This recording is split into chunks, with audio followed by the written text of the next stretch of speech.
কুফর শব্দের অর্থ হচ্ছে গোপন করা। এই জন্য অন্ধকার রাতকে আরবিতে কাফের বলা হয়েছে, অর্থাৎ যা সব জিনিসকে অন্ধকার দিয়ে ঢেকে দেয়।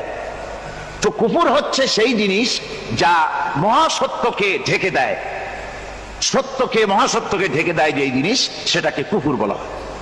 আর এই কাফের অন্ধকারে ঘুরে মরে, সে কোন আলোর খোঁজ পায় না।